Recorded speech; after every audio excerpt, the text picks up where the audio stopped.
Ассаламу алейкум, арбаңыздар амансыздарбы, урматтуу көрүүчүлөр, урматтуу катталуучулар. Биздин кезектеги ушул маек подкастыбыз ушул дагы эле Жапан жергесинде болуп атат. Бизде каарманыбызды тааныштырып коеюн, Замирбек Медетбеков. Эми негизинен мен көрүүчүлөргө ишкердик менен алектенген, ушул бизде көрүп турган ушул эски унааларды баягындай чачып, анын тетиктерин өзүнчө кылып, башкаларын башка кылып туруп, ушундай тармак менен алектенген бир ишкер экенсиз. Бирок өзүңүз дагы дагынараак бир айтып койсоңуз, кимсиз, эмне менен алектенесиз дегендей. Мен Медетбеков Замирбек, Жалал Абад областына караштуу Токтогул районунда болом.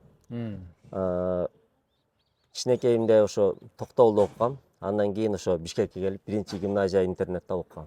Бул компания KIT Kabushi Kasha деп коет. Кыргыз ишкерлердин эмеси, компаниясы. Кит деп аталат өзү. Кит деп коебуз биз. Мен бул жерде бизден экинчи оң колу деп коет го. Ошондоймун, балдарды жумушту иштетип, алардын коопсуздуктарын карап дегенде. Ал компаниянын жетекчиси? Ал компаниянын жетекчиси Өмүрзаков Авазбек деген. Экөөбүз ошо биринчи гимназияда чогуу окканбыз. Интернетте чогуу оккан турбайсыңарбы? Чогуу окканбыз. Классташпыз дагы, доспуз дагы. Бизнесте сөзсүз ишеним, ынаным, бир иш тапшырса ошого карата мындай бир ынана турган партнерлор керек. Бир компанияда, жамаатта. Анан сиз болсо классташтар идеяны бышырыпсыңар дагы, анан чогуу иштешип атыпсыңар. Ооба, эми жумуш экөөбүз ошо чогуу иштешебиз. Ал ошо жумуштарды тапшырат. Бул ишти мындай кыл, тигини мындай кыл деп. Документальный жагын өзү бүтүрөт баардыгын. Сүйлөшүү жактарын өзү эме кылат. Жумушту мен алып барам. Мектепти өзүңүз ушу Токтогулда окудуңуз, анан кийин Бишкекке келип интернатта окудуңуз. Ооба, Токтогулда ошо Камбар ата деген шаарча бар. Ошол жерде 5-чи мектепте окугам. Андан кийин ошо бир 7-8 классымда Бишкекке келгем. Бул жер Японияда Сайтама кен деп коет, Сайтама. Ошонун Токигава эмесинде, айылында турабыз, Токигава мачи деп коет. Токигава деген айылча экен өзүнчө. Негизинен ушундай өнөр жай, завод, булардын баары ушу четте жайгашкан экен Жапанда, Ооба, чет жакта жайгашкан баардыгы. Эми негизи шаарда болгондо элге кооптураак да бул эмелерчи. Ошон үчүн чеке жакта болсо тоскоолдук кылбайт. Замирбек мырза, анан кантип сиз ушул жерге, Жапандын ушул аймагына, ушул бизнеске келип калдыңыз? Эмне себеп болуп, кандай тагдыр айдап дегендей? Эми адамда кыйынчылыктар болмоюнча ийгиликке жете албайт экенсиң да. Мен деле Россияга барып да иштеп көрдүм, ал жакта да. Анан ошо 2013-жылы бул ушу Авазбек чакырып мени. Анан японский компанияда иштедик биринчи. Анан ал жактан жүрүп иштеп жүрүп, ал жактан тажрыйба алдык. Кандай иштеш керек, кандай иштесе болот. Анан акырындык менен ошо Авазбек ойлонуп өзүнө компания ачты бул жака. Анан жумушту ошо мен алып кетип атам. Жапон машинелеринин эски машинелердин жыйылган бир мындай кампасында турабыз да. Буларды мисалы үчүн азыр 100дөн ашуундай бар экен, ушуларды Кыргызстандан атайын жумушчу күчүн алып келип, кыргыз жигиттерди алып келип, ушулардын баарын чачтырат турбайсыңарбы анда? Ооба. Биз эми бул машиналарды аукциондон алабыз негизи. Аукциондон алынат. Бизге клиенттер келишет. Бизден ошо сурашат, эме кылышат, заказ беришет. Мына машиналарды алып бергиле. Аларды алып беребиз. Алар өзүлөрү да келишет кошо. Келип, кандай кылып чачышты да айтышат, эмнелери керек. Анан биз ошого жараша анан кийин машиналарын чачып, ороп, анан кийин контейнерге жүктөп беребиз. Ошондо канча жумушчу күчү бар? Канча жумушчу иштейт? Азыр данный момент бир 10 адам иштейт. ошо анан баягы үчөө мисалы постоянно контейнер жүктөсө калгандары чачышат. 100 деп коелу. 100 машинени канча күндө чачып бүтүшөт? Жумасына 40 машина чачылат. Жумасына ошо чачылып ошо кетет да, жүктөлүп кетет. Бир жумада 40 машина. Булар эми баягы канчанчы жылкы машинелер? Бул жерде эми 2010го чейин бар. Бирок Кыргызстандын баягы машина сүйүүчүлөрүнүн өлчөмү менен караганда бул мында зыңк машинелер экен да, мисалы үчүн көрөлү. Аябай эле идеал десек да болот да булардычы. Ооба. Мынакей иш жагындагы мындай көрсөк болот. Мындай машинелер Бул RD5 серво. сыйырбыбы? Honda сыйырбы экен мынакей. Honda'нын канчанчы жылкы немеси? Булар 2004. 2004. Мына Mazda. Mazda булар. Демиолор. Демиолор. Mazda Demio бар экен. Мына ал Fit. Honda Fit. Honda Fit экен. Мына Step. Булар стептер. Булар стептер экен. Тетигилчи? Наркыл Мобило. Бул Spike. Бул Бул Spike. Могу стептер негизинен көп ошо Honda Fit'тер баягы Кыргызстанда аябай таксиге өтө ыңгайлуу машиналер да булар. Ооба, Кыргызстанда баягы суралган машиналар да, бизде көп машиналар. Могу тетиги да Fit экен, мына Fit экен. Тигинеки. Мен мындай машинелердин Honda сыйырбы дегенди айдап калдым. Honda серво. Honda сыйырбы да бар да, тетиги. Бар, как раз мына. Тетигинде машинени мен биринчисин Honda Odyssey айдагам. Анан кийин Honda сыйырбы айдагам, мынакей. Мондайдын карасын айдагам да. Бышык машина негизи эле эски болсо деле, минилген болсо деле көп машиналарды Кыргызстан жарандары айдады. Негизи бышык машина да, жапон машина. Бышык булар. Кана. Көрөйүнчү. 2000-жылкылар. Булар мындай машинелерди мындай аукциондон эле сатып алат экенсиңер да? Ооба, аукциондон алынат бул машиналар бардыгы. Жакшы.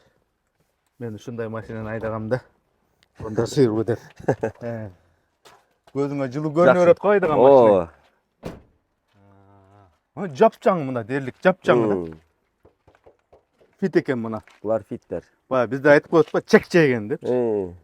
Чекчейген машинелер экен. Мен ушунун баарын жанагындай атайын өзүңөр жалпы айта тургандагы неме атайын машинелериңер, станокторуңар бар да?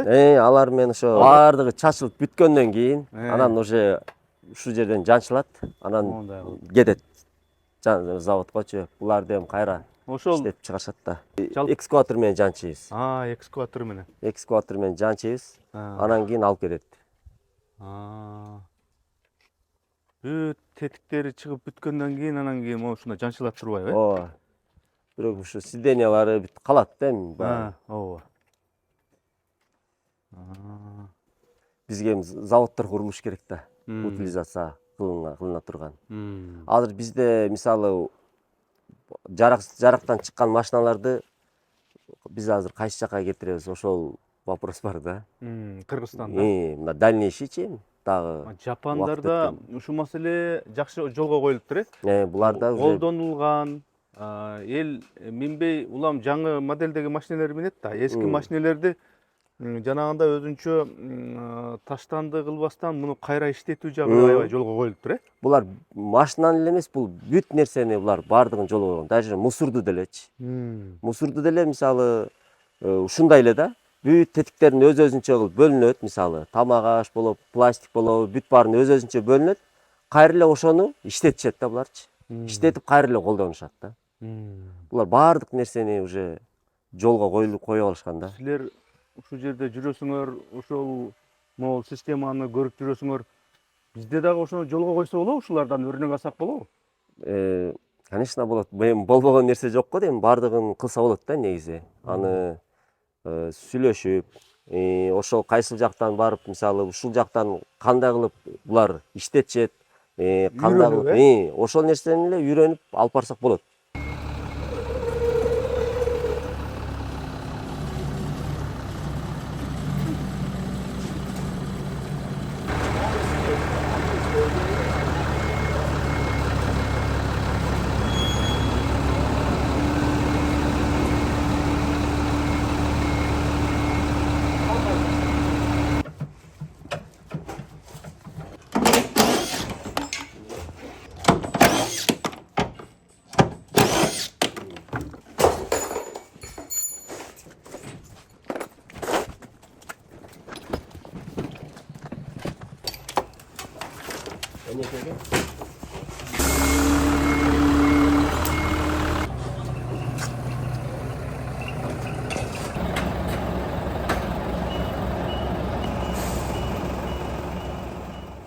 кыргызстандык ишкерлер үчүн бир нерсе кызык менимче. Эми силер бул жерде чет өлкөлүксүңөр. Жапон эмессиңер. Анан кийин ушул бизнести баштоодо уруксат берүү, кол коюу, тигил бул процедуралардан өтүү, могул жерди мисалы үчүн өзүңөр сатып алыпсыңар, өзүңөргө караштуу экен. Ошол процесстерди ишке ашыруу жагы кандай болду? Өтө көп машакат болдубу же иштин көзүн билип тарс бүтүрдүңөр, бат эле бүттү? Жок, кыйынчылык болот. Бул жакта документальный жагы аябай кыйын экен. Себеби буларда ар бир нерсени карашат экен да, ар бир нерсени. Ошол ишти алып кете алышабы? Мисалы, баары шотунда акча болуш керек экен. Ошол жагын баардык жагын карашат экен да булардачы. Канчалык деңгээлде булардын иши туруктуу болот? Туруктуу болот. Анан ошол эле кезде мисалы биз мына ушул жерди сатып алдык. Сатып алгандан кийин бунун ичиндеги жумуш эмесин биз өзүбүз каалагандай кылып иштете албайт экенбиз. Ар бир талаптар болобу экен? Бул ошо жумуштун ичиндеги дагы талаптар болот экен япондордун. Себеби ар бир нерсе ордорунда туруш керек экен. Биз өзүбүз каалагандай ар кайсы жерге кое албайт экенбиз. Аны келип текшерип турушат экен. Жылына бир келип текшерип турушат экен. Кандай иштеп атышат? Биздин талаптарды булар бузган жокпу деген нерселер бар экен да буларда. Эгер ошол боюнча булардын айтканында бул иштесек, анда дальше иштеп кете берет экенсиң да. Анан алардын эмелерин биз бузуп койсок, анда бул ишти жаап коюшат экен. Ушул бизнести баштоодо канчалык деңгээлде мындай каржы жагынан өзүңөр инвестиция кылдыңар? Эми бул ишти баштаганда негизи баардык нерсе акчага келип такалат да. Эми акча баары кредит алып дегендей. Ошол боюнча кетет экен. Кредит аласың, анан ишти жакшы иштешип кетиш бул жумушчулардан зависит этет экен. Эгер жумушчулар жакшы иштеп берсе, анда ал компания көтөрүлөт да. Анан, конечно, баары бир акча болсо, ишти жумушчулардан неме кылат.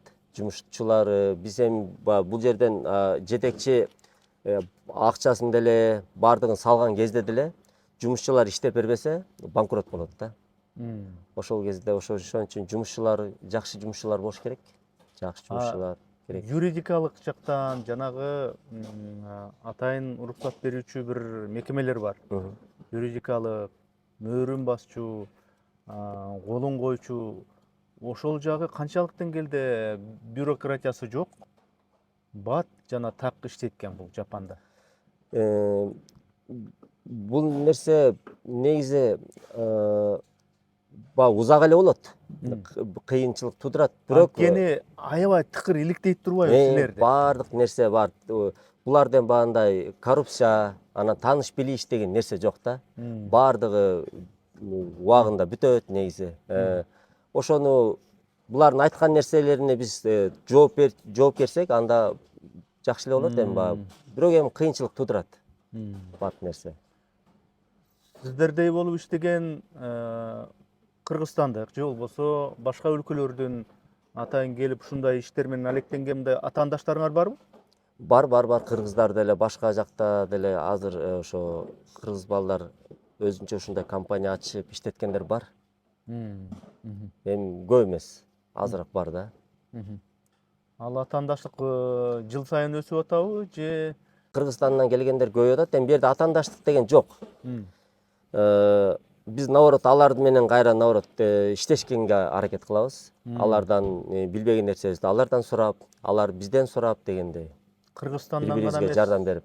Кыргызстандан гана эмес, мисалы үчүн Борбор Азия өлкөлөрүнөн дагы барбы? Мисалы үчүн кошуна биздин Казакстандан же Өзбекстандан же Тажикстандан келген жигиттер ушундай иш менен алектенген байкадыңарбы? Бул жерден Казакстандан, анан Пакистандан келгендер көп экен, Афганистандан келишет экен, афгандар, ирандар бар. Эми Орто Азиядан биз билгенден ошо кыргыздардыкы гана көрүп жүрөбүз да, анан казак, өзбектердикин көрбөй элебиз. Ошондо машинаны бүтүн бойдон жөнөткөн жагы бизде эми болбой калды. Ал нерсе баардык жагынан баягы пайдасыз да. Ошон үчүн чачып жөнөткөн бул ыңгайлуураак болуп атат, Ооба, чачып жөнөткөн ыңгайлуу. Себеби бизге азыр машина кирбей калды да. Машинаны бизге киргизбейт. Анан ошого байланыштуу эми запчастьтарын жөнөтүп турабыз. Бизде бар машиналарга эме кылыпчы, запчастьтарын жеткизип беребиз. Алар дагы колдонгонгочу. Силер үчүн бул иштин, бул бизнестин экономикалык пайдасы, кирешеси канчалык деңгээлде мындай натыйжалуу болуп атат жеке өзүңөр үчүн? Эми жакшы эле болот. Шүгүрдөшүбүз керек баардык нерсеге. Жок, ар бир нерсени мисалы үчүн бөлүштүрөсүңөр, жумушчу күчү бар, чыгашалар бар, төлөмдөр бар дегендей. Ошолордун баары мындай азыр анын үстүнө дүйнөдө экономика кандай болуп атат, анын таасири Жапонго кандай болуп атат, башка өлкөлөргө кандай болуп атат, баары бир таасир этип атат могу Ирандагы кырдаалдан кийин. Иш мындай туруктуу эле болуп атабы? Ооба, бизге ал азыр мына Иранда болуп отурган нерсе бизге ал тоскоолдук кылбай эле. Себеби биздики Япониядан прямой Кытайга барат, а Кытайдан кайра Кыргызстанга кирет. Мурун буга чейин биздики Кытайга барып, Кытайдан кайра Казакстанга кирип, анан Казакстандан анан Кыргызстанга кирчү эле да. Азыр бир аз жакшыраак болуп калды да. Кытайдан прямой Кыргызстанга кирет, тор карт аркылуу Кытай нарындан. Анан Кыргызстанга кирип кетип атат. Аябай жакшы болуп атат. Демек, ушул жактагы жанагы запастык бөлүктөрдү, автоунаалардын жана могу дөңгөлөктөрдү жана майларды ушул Жапондан Кыргызстанга жеткирүүдө жанагы логистика маселесинде эч көйгөй жок экен да? Жок, көйгөй жок. Эми биз компаниялар менен иштешебиз да, ушу жеткизип берген. Алар менен жакшы туруктуу иштесең, жакшы эле баары. Могу жумушчуларды Кыргызстандан алдырат экенсиңер. Аларды тандоо жана бул жака келип иштетүү маселесинде кандай кыйынчылыктар бар? Эми виза буларда япондор визаны мындай бекер эле беришет да. Болгону бул жактан чакыруу эмеси барса эле, анан виза берилет. Бирок келгенден кийин ошо бизде жумушчулар дегенде бул клиенттер келет. Клиенттер келип, өзлөрү көрүп, өзлөрү чачтыртып алып кетишет. Бул жерде бизде көптөн жакшы виза алгандар бар, эми рабочий виза алгандар, балдар бар. Алар ошо жумушту иштетишет. Тиги жактан келгендер ошо көбүнчөсү клиенттер да. Өзлөрү кошо келишет. Бул жактан өзлөрү чачып, өзлөрүнө бүт керектүү запчастьтарын анан алып кетишет да. Азыркы бизде иштеп аткан балдар да бүт ошо клиенттер. Анан өзүнүн балдары бар бул жерде көптөн бери иштеген.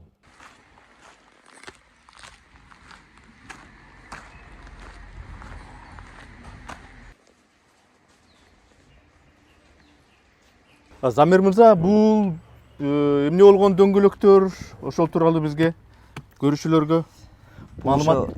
Бул Кыргызстанга кетчү дөңгөлөктөр. Биз бул жактан жакшы дөңгөлөктөрдү чогултуп, анан Кыргызстанга жөнөтөбүз. Мындай жаңыдай эле го? Булар уже 80-90%деги дөңгөлөктөр. Ушулар Кыргызстанга кетет. Кыргызстанга кетет, ушу дөңгөлөктөр кетет. Жана биз Бишкектеги жанагындай дөңгөлөк саткан жерлерди көргөн чыныгы Жапон оригинал Жапон дөңгөлөктөрү деген ушу экен да? Ой, Йокохама деген ушу дөңгөлөктөр да. Йокохамадан чыккан дөңгөлөктөр. Жакшы экен. Бул анан канча кабат? Бунун ичине азыр 4 дөңгөлөк киргизиптир. 4 дөңгөлөк бар. Бир эле дөңгөлөктүн ичине 4 дөңгөлөк. 4 дөңгөлөктү киргизиптир, 1, 2, 3, 4.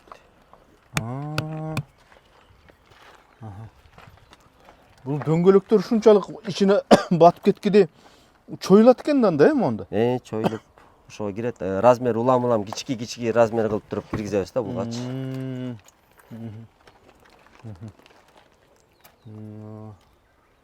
Сапаты жакшы эле экен мындайчы. Ооба, сапаты аябай жакшы. Булар 80-90% да почти булар. Бир 2 ай, 3 ай эле айдалган машиналар да, дөңгөлөктөр да.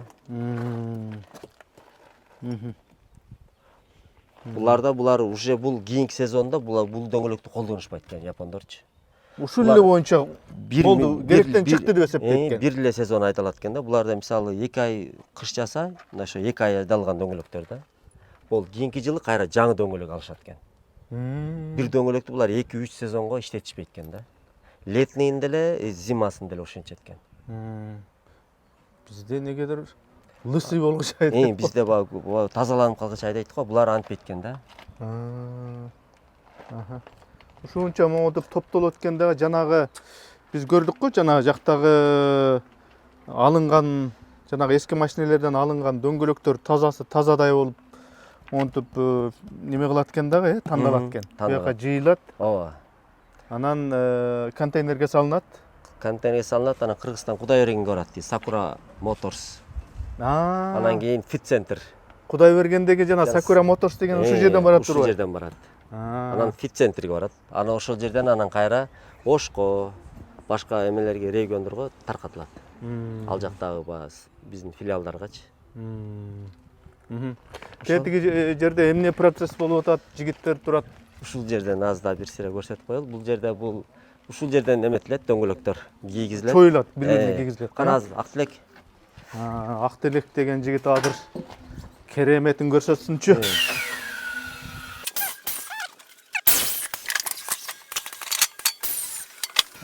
Бир дөңгөлөктүн ичине биринчи дөңгөлөк киргизилди, мисалы үчүн азыр. Азыр мына экинчи дөңгөлөк дагы киргизилип атат.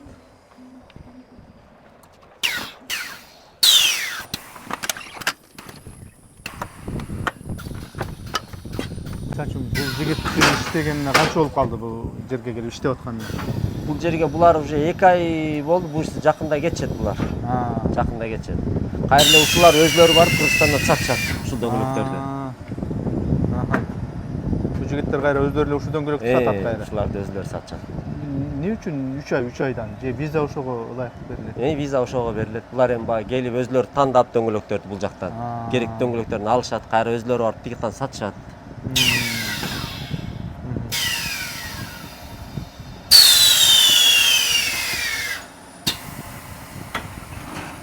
Канчанчы дөңгөлөк кирип атат? 4-чү дөңгөлөк. 4-чү дөңгөлөк, Могул да киргизди. Азыр эң аягында ушуну. Башында эң чоңун кылып турган мындай кичинеден бата берет. Улам размерлерин кичирейтип барып.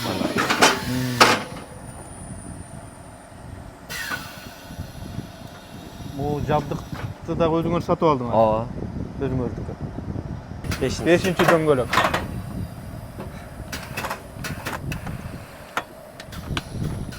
Ал жактан барганда муну кантип чыгарат аны? Кайра эле ошол жакта ошондой аппараттар бар, өзлөрү чыгарып атышат. Ал жакта да чыгара турган бар, Антпесе муну кол менен чыгарыш кыйын го.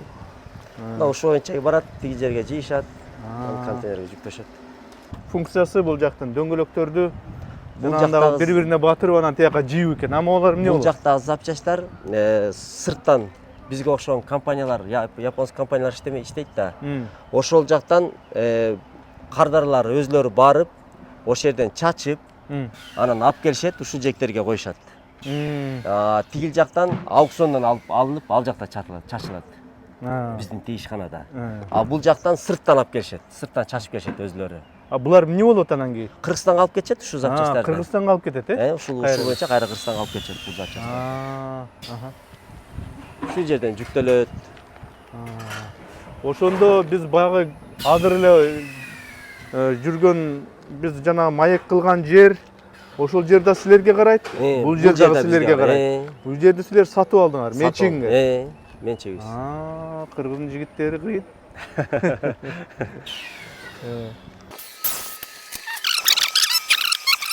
Салам алейкум. Өзүңүздү тааныштырып койсоңуз. Мен атым Руслан. Кыргызстандан келдим. Кыргызстандан келдиңиз, Биринчи жолу келдиңизби? Буларга биринчи жолу, бияка биринчи жолу келдим. Эмне максат менен келдиңиз бул жака? Бияка дөңгөлөк алайын деп, ушу дөңгөлөк аваздар менен сүйлөшүп, мараттар менен сүйлөшүп, анан дөңгөлөк алайын. Өзүңүз дөңгөлөк сатасызбы ал жакта? Ооба, Кыргызстанда дөңгөлөк сатам. Кайсы жерде сатасыз? Дордо Моторс. Состояниялары эң жакшылары булар, 70-80% состояниялар. Ошондо бул дөңгөлөктөрчү биз азыр Кыргызстанда жана электромобилдер көбөйбөдүбү? Ошолорго деле түшө береби? Ооба, бул айырмасы да жок. Себеби дөңгөлөктүн ушул жагы бар, заменяющий размерде бар, бирине түшпөсө экинчисине түшө берет. Жана электромобилдердин Кыргызстанда көбөйгөндүгүнө байланыштуу силердин ишмердиңерге, бизнесиңерге таасирин тийгизип атабы ушул дөңгөлөк маселесинде? Же аны тийгизген деле жок? Бизге дөңгөлөк маселесинде таасири тийиши мүмкүн. Себеби аларда көп жаңы биякта жок размерлер чыгат. Жаңы машина чыккандан кийин бардыгы баягындай низкий профиль, кыргызча айтканда жука профилдүү дискалар менен чыгат. Силер ошондо бул жерге келдиңер, азыр дөңгөлөктөрдү көрдүңөр, өзүңөргө керектүү көлөмдө, объемдо сүйлөштүңөр, анан аны тияка жеткирүү маселесинде логистикада маселе жокпу? Логистика маселесинде жок. Логистика маселесинде бул аваздардын көп жылдан бери авазбектер бул жакта да. Булардын өздөрүнүн логистика сүйлөшүп жолго салынган. Ошо иштер менен, ошо жолдор менен алып кетсек болот да.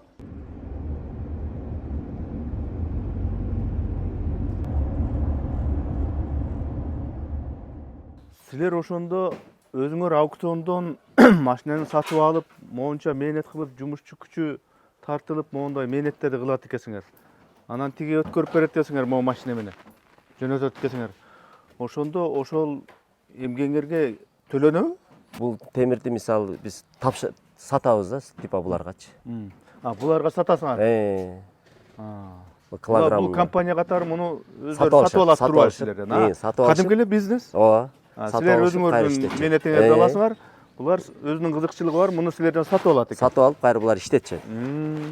Эски машинелердин ушул жабдыктарына болгон баягы кардарлардын талабы өскөндөн өсүп атабы же акырында ылдыйлап атабы? Анткени бизде жанагы электро машинелер айрыкча Кытайдан ошондойду көбүрөөк сатып ала башташты. Ошол жагынан кандай айырма? Азыр бизде уже жаңы машиналарга өтүп башташпадыбы?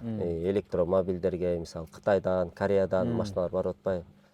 Анан бул запчасть дагы азыр бара-бара акырындык менен уже солгундай баштады. Баары таасир эте баштады. Таасир этет, таасир этип атат.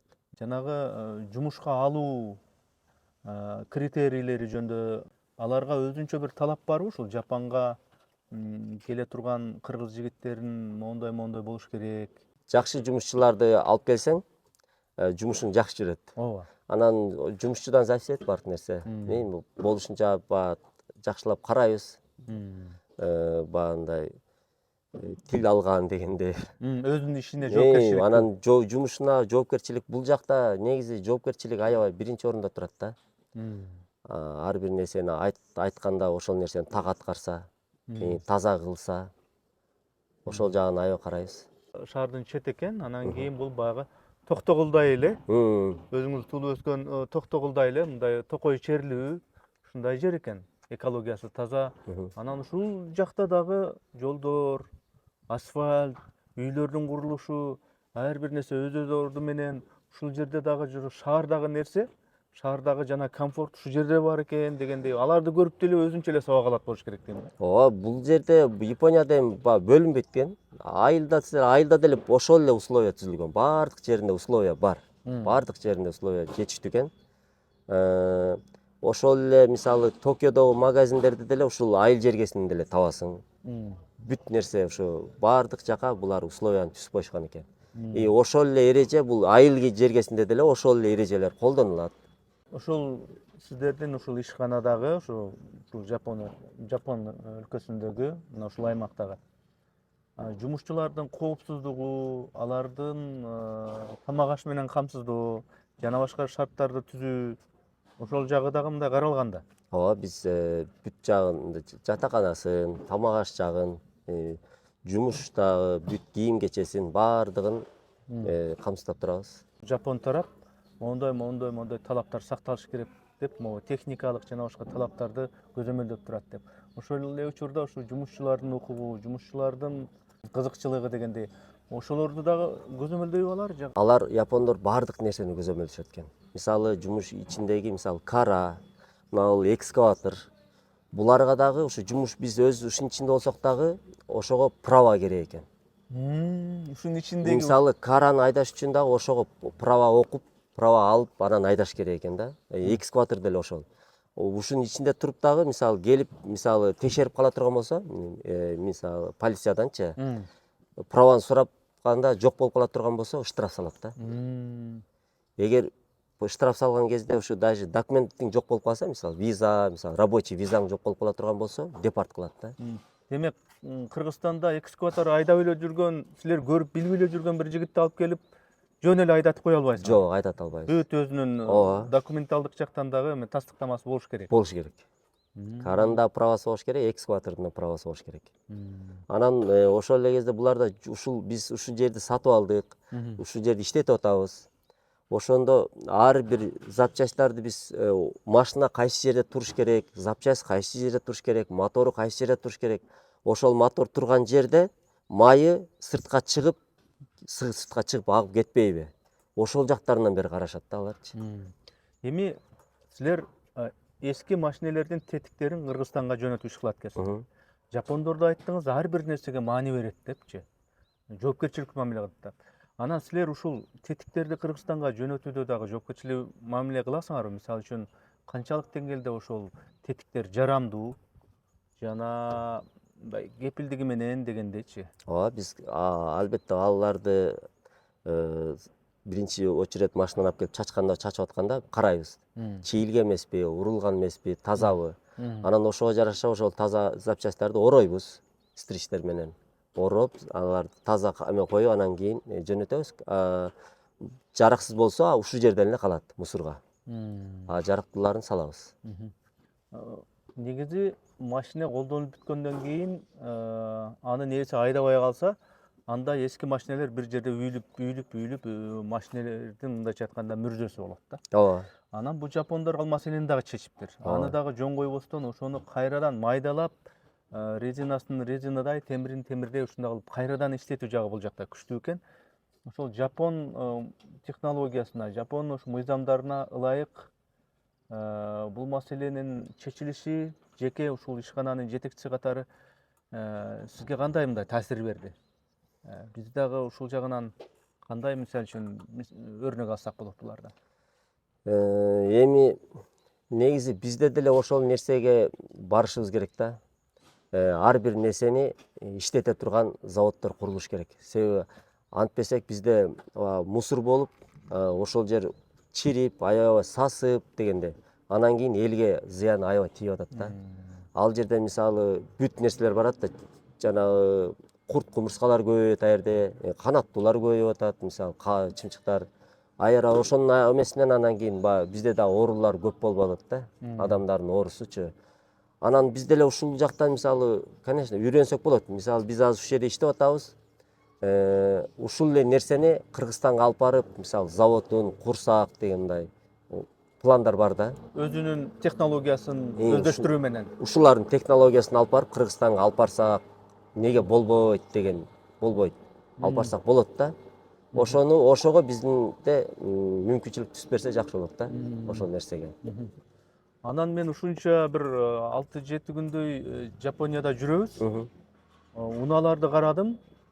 Негедир ушу электромобилдер дээрлик мындай жок да, анча-мынча эле болбосо. Булар атайын ошол өзүнүн рыногуна андайды киргизбейби же электромобилдерге болгон коомдук талап жокпу? Мен ушунун себебин биле албадым да. Бул япондор биз эмнесине бул таң калыштуу, булар аябай алды узак ойлонушат экен да. Мисалы мынау азыркы машиналар, бензин, мисалы гибрид машиналарды булар утилизацияга кетиргенге булар оңойраак болот, утилизация кыла алышат. А электромобилди утилизацияга келгенде ошол жагынан бир аз оорчулук туудурат окшойт да. Ошол себептен электромобиль чыгарбайт окшойт буларчы. Биз эми көрүп жүрөбүз, бирок электромобилдердин жанында зарядтай турган эмелери бар, парковкалардачы. Бирок именно электромобиль айдап жүргөндөрдү мисалы аз кездештиресиң да, өтө эле аз кездештиребиз. Көбүнчө булар ошо гибридти азыр катуу колдонушат экен, гибрид машинага көп өтүп атышат азыр. Себеби муну сураганын себеби Кыргызстанда электромобилдер аябай көбөйдү, айрыкча Кытайдан келген. Анан коомдо ушундай бир эканчы бир ою бардай да. Мисалы үчүн бул бензин машина барып айдалбай калат, электромобилдер каптайт дегендей сыяктуучу. Сиздин бамыңызда кандай? Электромобиль азыр бизге элге жакшы, экономичный болуп атат. Бензин алышпайт, только ток менен жүрүп атпайбы, зарядтап коюп жүрө беришет. Ал жагынан караганда аябай жакшы. Бизгечи, элге жакшы. Бирок ошол эле кезде ошонун электромобилди кийин бузулат дем, ал эми бузулбай койбойт. Бузулат. Бузулгандан кийин биз аны кантип жоготобуз? Ошол суроо бар да. Кантип жок кылабыз муну? Каяка жок кылабыз? Ошол нерсе бар. Бирок ошол нерсе жагын биз азыр ойлоно элекпиз да, ойлонбой элебиз. Тияктан бияктан машиналар барып атат, колдонулуп атат, колдонулуп атат. А бирок ошол колдонуп атабыз, бирок ошону кийин биз жок кылган жагын ойлонбой элебиз да азырчы. Ошону дагы адамдын ден соолугуна, табиятка, жаратылышка канчалык деңгээлде канчалык зыяны тиет ошол кийинчерекчи. Эми азыр биз убактылуу азыр жаңы нерсе болуп атат, колдонуп жыргап атабыз.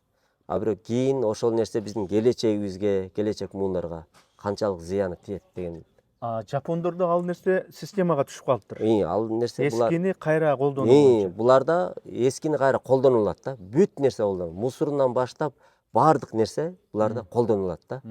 Кайра эле колдонуп иштетиле берет. Ушул Жапанда ишкер чөйрөдө жүрөсүз. Бизнесте жүрөсүз. Бул да өзүнчө бизнес. Ошол Жапониядагы ишкер чөйрөдөгү мындай мамиледе өзүңүз байкаган, өзүңүз ала турган негизги турмуштук жана бизнес сабактар кандай болду? Бул жак кандай экен? Эмнени үлгү алыш керек экен булардан? Эми үлгү ала турган жактары көп эле экен. Жумуштагы, мисалы жумуш жагын айтып кетсек, жумушта булар тактыкты, тазалыкты аябай мындай ошол жагын аябай карашат экен. Андан кийин жумушчулардын коопсуздук жагын карашат экен. Ошол жагын биринчи очередь коюшат экен. Таза иштеш керек экен. Анан кийин так иштеш керек экен. Мисалы эртең менен 8-де баштадыкпы, 6-да жумуш бүтөбү? Болду, бүтүш керек жумуш. Анан ошол эле кезде жумуш бүтөрдө, мисалы биздин жумуш ишибиз мына эртең менен 8-де башталат. Жумушка бир жарым саат калганда биз полный ошол жагыбызды иштеген жерлерибизди тазалайбыз. Тазалап, эртеңки күнү келерде уже таптаза кайра жаңы иш менен башташыбыз керек болот да. Ошол боюнча калтырып койбойбуз да. Тазалап кетебиз, кайра эртең менен кайра иштейбиз. Кайра эле кечинде тазалайбыз, кайра иштейбиз эртең менен келипчи. Зерикпейбиз. Ошол нерсени күнүгө кайталайт да. А япондор ошол нерсени талап кылышат экен да. Бизнестеги принцип менен ошол жашоодогу принциптин айырмасы барбы Жапанда? Бар. Бизнесте эми буларда бизнес дегенде биз бизнести кылышат экен булар. Мамлекет аябай колдойт экен бизнес кылгандарга. Аябай колдошот экен. Ошол эле кезде булар налогту ошончолук требует этишет экен да. Налогу ошончолук чоң экен. Бизнес кыласың, бирок налогту ошончолук көп төлөйт экенсиң. Ошол жагы бар. Бөлөк бөтөн өлкөдө Жапанда жүрөсүздөр. Жапандагы жөнөкөй өлкө эмес, өнүккөн өлкөлөрдүн бири да. Ошол жерде ары бери басып жүрүп атып эле өзүңөрдүн ушул бизнес чөйрөдө же жашоодо адамдарда көрүп, анан ушул жердеги эле бизнес системаны же жашоодогу жөнөкөй эле ушул өлкөдөгү системаны Кыргызстанга ушуну эле колдонсо болбойбу? Ушуну эле колдонуп жашообузду, ар бир адамдын жашоосун, коомдун, мамлекеттин жашоосун оңдосо болбойбу деген мындай суроо пайда болот да менде. Болобу ошондой кылса? Эми бул япондор кылып атпайбы? Эми биз деле ошол нерсени кылсак болот да. Япондордой эле биз деле ошолордой элебиз. Япондор кылган нерсени деле биз кылсак болот. Бирок ошол бизде азыр кичине кыйынчылык туудуруп атат да. Себеби япондор мисалы бизнесмендерге кысым кылбайт. Булар кайра бул бизнесмендерди колдошот, бирок налогун төлөп турса эле болду да. А бизде ошол жагынан бир аз кичине болсо да мында аксайбыз да. Бизнесменде өзүнчө бир идеялар пайда болот. Башка бизнести да көрөсүңөр бул жерде жүрүп, жанан Кыргызстанда деле ошол бизнестин жолдорун мындай баштасаңар болобу? Идеялар барбы Кыргызстанга бир ушундай? Же болбосо бизнес кылса ушул четке барып, бөлөк өлкөгө барып гана кылган ыңгайлуу экен. Эмне үчүн ошондой эле шарттарды Кыргызстанда түзсө болбойт дегендей да эмнечи? Жумшак айтканда. Эми Кыргызстанга деле буюрса жакшы пландар бар. Ал жакка деле барып, ушул жакта кылып аткан нерселерди деле Кыргызстанга алып барып кылсак деген пландар бар. Анан акырындык менен ал иш боюнча ойлонуп иштеп атабыз. Анан Японияда бизнес дегенде элдерге аябай жеңилдик кылганда көп нерсе даяр. Мисалы алганда эле мына азыр көчөдө кетип баратсаңыз, ар кайсы жерде мисалы автоматтар бар, даяр суулар бар да. Кофе десеңиз кофеси даяр, ысык чай десеңиз, ысык кофе десеңиз бардыгы даяр да. Ошол автоматтын ичинде бүт нерсе даяр. Алып эле ичип кете бересиң да. Аны магазинди издеп, магазинден ысытып, аны отурбайсың.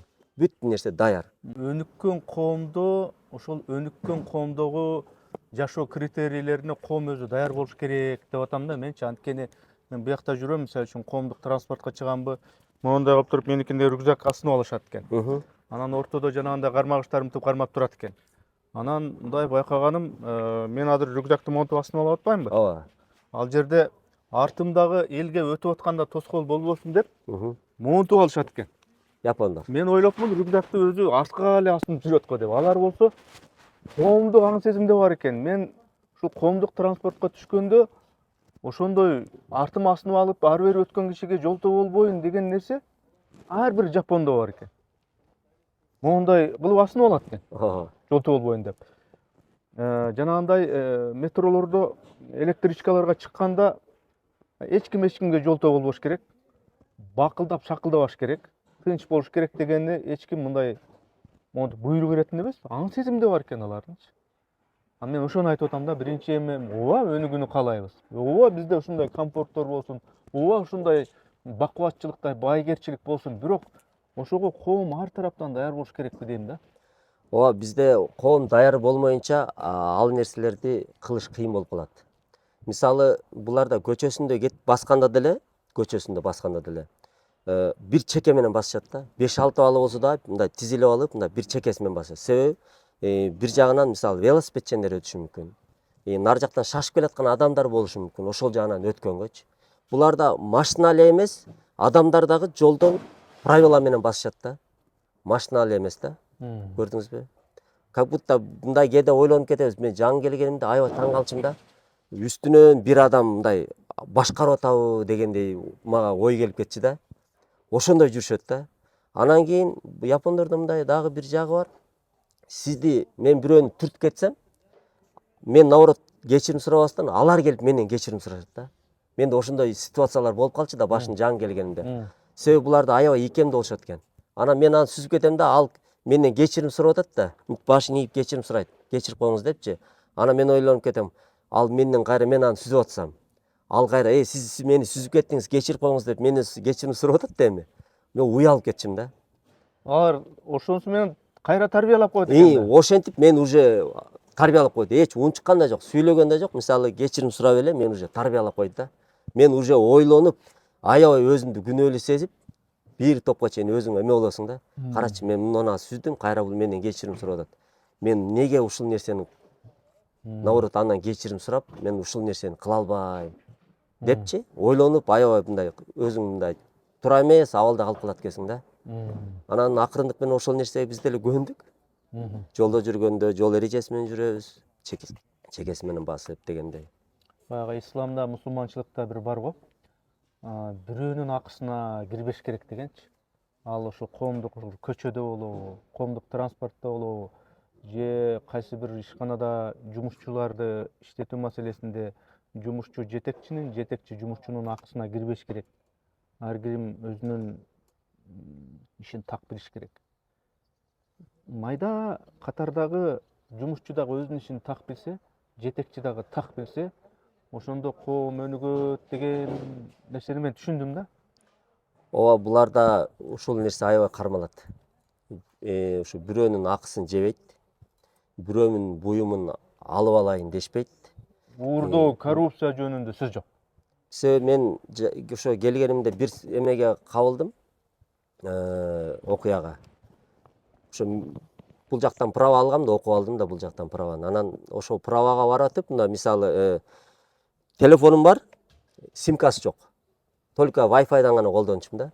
Анан метромен барышым керек да эмеге чейин, ошо автошколага чейин. Анан кийин 2-3 станция эме кылдым да, алмаштырдым. Бардым, баргандан кийин ошо бир жерге барып телефонумду таппай калдым.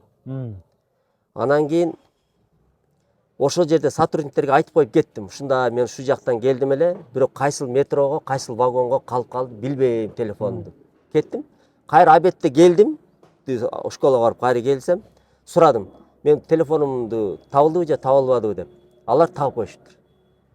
Анан ушунчалык таң калдым да. Эч ким тийбейт экен, албайт экен. Анан булар да конечныйына баргандан кийин калган буюмдарды чогултуп туруп, атайын бир урналар болот экен, ошол жерге коюп коюшат экен. Жоготкон адамдар кел ошол жерден алып кете беришет экен да. Ошондой нерселер бар да. Бирөө-бирөөнүн буюмун албайт да. Бизде баягы эме Кудай карап турат го дейбиз го. Бул жерде коомдук аң сезимде ошондой нерсе бирөөнүн акысын жебеш керек, бирөөнүн акысына кирбеш керек деген нерсе жапондордо мындай аң сезимине мындай сиңирилип калыптыр да. Ооба, буларда ошо алдамчылыкты да аябай жаман көрүшөт. Анан ошол телефонумду алып атканда мени бүт данныйымды алып калды да. Болбосо ал жерде уже менин телефонум уже көрүнүп турат. Сүрөттөр мен өзүмдүкү турат, паролун өзүм ачтым. Ошол эле кезде дагы мага чын эле ушулбу дегендей кылып, кайсы жерде жашайсың? Бүт данныйларымды алып калып, анан телефонумду берип атат да.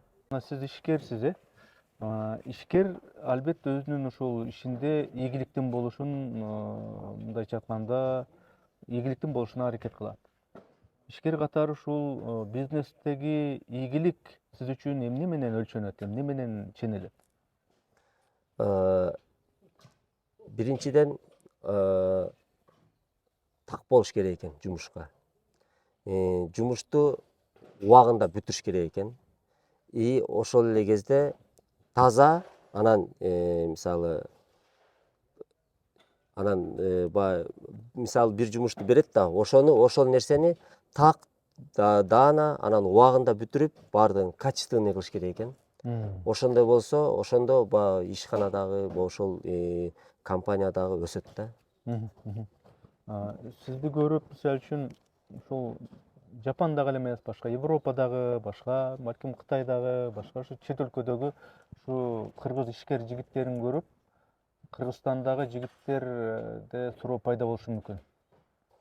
Кантип ушул бизнеске аралашсам, кандай кылсам болот, эмнеден баштасам болот депчи. Ошондой жигит кыздарга мындай көп нерсе башыңыздан өткөн ишкер катары кандай кеңеш берет элеңиз?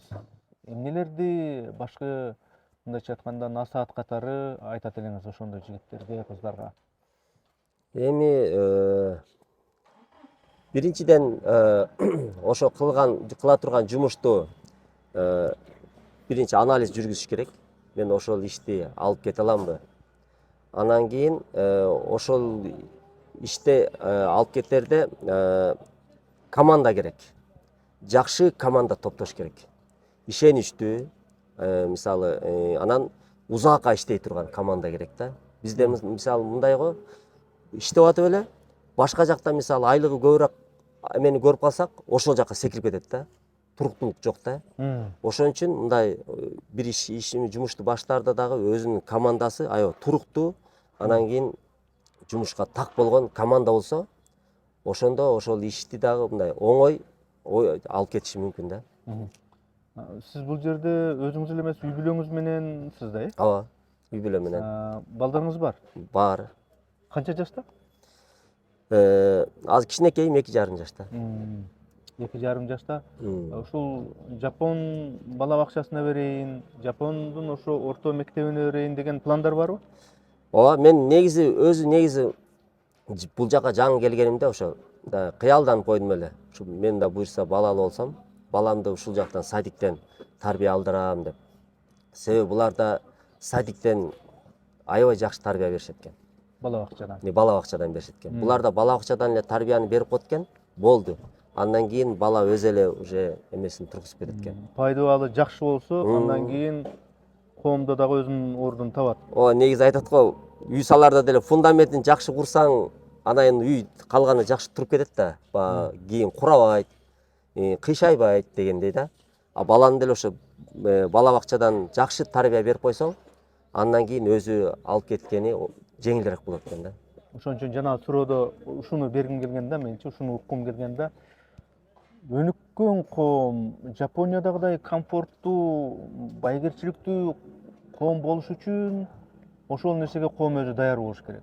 Коом качан даяр болот? Аң сезимдүү түрдө. Аң сезимдүү түрдө жанагындай тартиптерди сактап, бирөөнүн акысына кирбей, мыйзамды да сактап, өзүнүн ишин так аткарып, өзүн адептүү алып жүрүп коомдо ошого аң сезимдүү түрдө даяр болуш керек деп атпайбызбы? Ал үчүн азыр сиз айтып аткан бала бакчадан ушу пайдаланып жакшы кылыш керек окшойт. Ооба, буларда бала бакчадан тартипти тарбияны булар өтө жогорку деңгээлде беришет экен. Бизде мисалы бир бала бакчада мисалы 40 бала болсо, 40 балага мисалы бизде 1 же 2 воспитатель болот да. Буларда болсо ар бир 3төн балага бирден эме болот экен да. Ой, 3 балага бир тарбиячы болуп калат, тарбиячы болуп. Ушу анан ошондо ошон үчүн булар балдар дагы аябай жакшы тарбия алабы дейм да. Ошондо. Себеби мен көчөдө дагы ошол кичинекей бөбөктайларды жетелеп алган, кыдыртып аны муну айтып берип аткан жээрикпей. Анан окуучуларды дагы, жеткинчек окуучуларды ары бери өзүнүн каласындагы баягы мындай бир атайын бир тарыхый жайларга кыдыртып жүргөн ушул эжейлерди, мугалимдерди көп көрдүм да негизи буяктачы. Өтө маани берет экен балдарга. Ооба, буларда ошол жагына катуу эме кылышат. Анткени бул Японияда балага укугу аябай чоң экен да. Балага катуу эме кылышат экен, маани беришет экен. Себеби эми бул биздин келечек балдарда деп коебуз го. Ошон үчүн ошо булар жаш балдарга, мына садиктеги балдарга укугу аябай чоң экен. Анан буларда садик кезинде эле мисалы чоң кишилердин эмесинде эле бүт нерсени үйрөтүп коет экен да. Мисалы жер титирегенде кандай сактаныш керек, күйүп атканда, мисалы пожар болуп атса бир жерде, ошондо кандай ситуацияда кантип чыгыш керек ошол ситуациядан, жолдон кандай өтүш керек. Ошолордун баардыгын ушул садик кезинде эле буларга үйрөтүп коет экен. Кантип үйрөтөт экен? Доскага жазып, же сүрөт менен көрсөтүп, мындай кылбагыла деп баягы биздегидей үйрөтөбү экен, же мындай практикалык жактан ошол бөбөктөргө дагы, жеткинчектерге кантип үйрөтөт экен буякта? Буларда өрттүн ошол бүт машиналары, ошол пожарныйдын эмесин алып барып, ошол жерден буларга баягы көрсөтүшөт экен да. Кандай болгондо бүт тигилерди иштетет, балдар ошол жерде отуруп көрүшөт да. Жолдон өткөрдө атайын жагында автошколаларга алып барышат экен. Ошол жактан машинаны жанагындай манекендер болот го. Ошолорду келип сүздүрөт. Сүзгөндө ал адам кантип кулайт, эмнелер сынат, бүт ошолорду ошондой мезгилде эле буларга көрсөтүп коет экен да. Бөбөктөргө тил менен түшүндүрбөй эле ошону реалдуу көрүшөт. Реалдуу практика жүзүндө кандай бүт ошону көздөрүнө көрсөтүшөт экен да. Ошондо балдар аябай мындай өзлөрүнө жакшы эме алышат экен да, тарбия алышат го деп коем да. Мыйзам бузса, мен кызыл күйүп турган эле өтүп кете турган болсом, машина моунтип уруп кетет экен деп эле. Ооба. Сөзү жок эле түшүнүп алат. Сөз жок эле, баягы көрсөтүп түшүндүрүшөт экен да буларгачы. Анан буларда садикте дагы ошо эме экен, балдардын баардыгына условия түзүлөт экен. Мисалы биз мусулманбыз го. Балдарды садикке берсек, ал жактан эгер бизге ылайыктуу тамак жок болуп калат да, балдарды биз эмете албай калабыз. Аларда чочконун эти болуп калышы мүмкүн. Ошондой болуп калат. Ошого биз эми өзүбүз үйдөн балага тамак жасап, анан жөнөтөт экенбиз да. Кошо эме кылабыз. Эми айла жок да. Алардын тамагын жей албагандан кийин ачка калбаш керек. Анан обязательно балдарда бүт нерсе болуш керек экен. Суусу дайыма жүрүш керек экен. Сумкаларында суу ичип туруш керек экен. Баягы сиздин могу ишканаңызга өзүнчө талаптар бар дедиңиз го. Ошо бала бакчада да өзүнчө талаптар бар. Бул чоң кишилер кандай эме менен жүрсө, садикте деле ошондой эме талаптар менен жүрөт да. Көрдүңүзбү? Ошондо булар ошо садиктен эле баардык нерсени үйрөтүп коюшат экен. Жапон өлкөсү бүт тарабынан идеалдуудай көрүнгөн, адамдары дагы бир башка планетанын адамдарындай болгон, өзүнчө түшүнүктөрү, өзүнчө ушу турмуштук мындай бир башкача адамдардай сезилди да мага алгачкы таасирчи. Анан бирок ошондой комфорттуу, ошондой бир идеалдуудай көрүнгөн коомдо кандай бир негизги өксүктөр бар экен сиз байкаган? Эми материалдык жактан, материализм жагынан булар болгон эткен бакубатчылык, болгон эткен технологиянын алдыңкысы, модерн бүт баарын сонун экен. Мен мындай көп жерин кыдырдым, көп жерин кыдырбай калдым. Сонун түзүптүр да. Бирок эң башка бир өксүк барбы буларда негизи? Бардык жактары жакшы, бүт жары жакшы эле. Анан бир гана мен эми бизге баары бир адамга бир нерсе жакпайт да. Анан бизге жакпаган жагы бул жактан бир аз кысылып кетесиң. Мисалы мен бир үйдү сатып алдым да, жанымда соседим жашайт, кошунам жашайт да. Анан ошол эле өзүм сатып алган үйгө өзүм каалагандай бир нерсе тургуза албайм да. Мисалы парковкасына мына токтотчу жайына машинага мисалы навес кылам десем, ал үчүн уруксат алышым керек. Каяктан уруксат алышым керек? Мисалы айыл өкмөттөн уруксат алам. Андан кийин ошол кошунамдан уруксат алат элем да. Анан ошолор мага уруксат берсе гана ошол навести кура алам. Ошол жактары бар. Анан ошол эле үйүмдө мен акырын жашашым керек да. Башка айланамдагы кошуналарга тоскоолдук кылбашым керек. Акырын сүйлөп, баягы ызычы кылбай. Ал үйдө бирөө жашайбы, жашабайбы дегендей эми жашаш керек экен да бул жактачы. Тынч жашаш керек экен. Жанагындай 9, 10, 11, 12ден өткөндөн кийин менин үйүмдө той болуп атпайбы? Онда жакшылык болуп атпайбы деп микрофонду бакылдап, какылдап, ырдап, андай нерсе болбош керек. Ал нерселер жок. Себеби буларда эми ал келип 9да укташ керек, эртемеки жумушка даярданыш керек болот экен да. Ошон үчүн буларда өзүм гана дебей, айлана чөйрөсүндөгү адам, айлана чөйрөсүн дагы ойлоп жашашат экен. Япондордо ушундай экен. Мен гана жашашым керек, мен гана жүрүшүм керек деген нерсе жок экен. Мен гана ичишим керек, мен гана жешим керек деген нерсе жок экен да буларда. Булар ушу айланасындагылар да кошо ойлоп жашашат экен. Эми мен сурайын дегеним, өтө эле мыйзамды үтүр чекитинде чейин сактап, өтө эле адепти, башканы коомдук тартипти өтө бир үтүрүнө чейин, чекитине чейин сактап, өтө эле тыкан болуп, өтө эле баягы ушундай бир идеалдашкан коом болуудан дагы адам сыгылып кетет окшойт да эми. Айрыкча биз жактан барганда баягы бутун кенен сунуп анча мынча мындай бир бизде эми ошондой го эми баягы анча мынча мыйзамды аттап кетишет. ГАИлер деле, май кызматкерлери деле, укук коргоо кызматкерлери деле эми болуптурчу эми деп коет. Тоого чыкканда дагы эми болуптурчу эми болуп калат дегендейчи. Анан ошондой нерсе жок бул жерде, адам сыгылып кетет окшойт. Ооба, ошондой жактар, бирок бир чети карап көрсөң, аябай ошол мамлекет өнүгүп кеткен да. Ошону сактай алсаң, чыдасаң өнүгөсүң. Чыдай алсаң, ошол нерсенин баарын сактаса, мамлекет өнүгүп кеткен. Мамлекет байыткен. Анан байыт, анан ошону элге бүт условиясын түзүп берет экен. Эми биз билбейм, биз бул нерсеге чыдашыбыз кыйын. Биз чыдай албайбыз. Анан мисалы биз деле природага барсак, ал жактан каалагандай отурабыз да. Анан кийин каалагандай от жагабыз, каалаган жерге. Кааласак ал жерде шашлык кылабыз, тамак бышырып жейбиз. Бул жерде ошол жерге барып эс алыш үчүн аерден биринчи уруксат сурайсың. Ушинтип биз тамак бышыралы деп аттык элек. Ушул жерге тамак бышырсак болобу? Ушул жерге шашлык кылсак болобу? Деп уруксатын алып, эгер уруксат бербесе, анда үйдөн даярдап барасың да. Ар нерсенин ыгы, талабы, эрежеси бар. Эрежеси бар да. Бизде Кыргызстанда эреже сактаганда кысылып кетет да. Кысылып кетет. Эми эреже сактабай коюудан бизде ырахат алат го. Ошон үчүн буларда ар бир жери ушунчалык таза, анан мындай адамга мындай суктанчуу нерседей болуп турат экен да. Себеби ошол нерсени эл сактайт. Анан тазалыгы дагы. Биз ал жерге барып каалагандай тамак бышырабыз да кетебиз. Ал жердин мисалы зыян, мисалы чөптөрү күйүп калышы мүмкүн.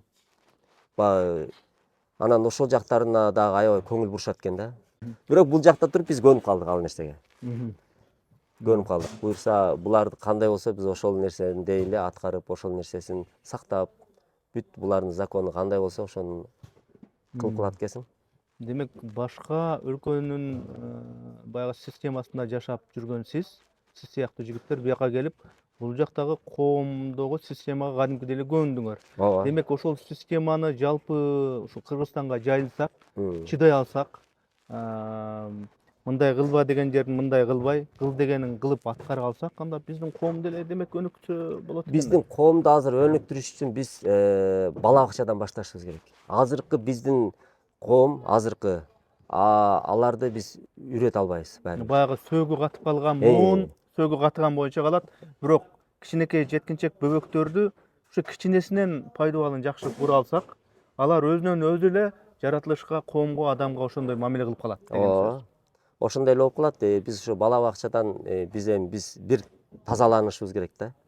Бала бакчадан үйрөтсөк, ошол бала бакча анан ошол боюнча анан өтүп, анан ошолор оңдоп кетсе, ошолор оңдоду. Анан азыркы коом биз оңдошубуз бир аз кыйыныраак. Мисалы жыгаш деле курагандан кийин уже аны ийиш кыйын болуп калат. А жаңы өсүп бараткан талды ийсең, мындай оңой ийилет дегендей. Туура. Замирбек мырза, рахмат анда. Силердин ишиңерге ийгилик.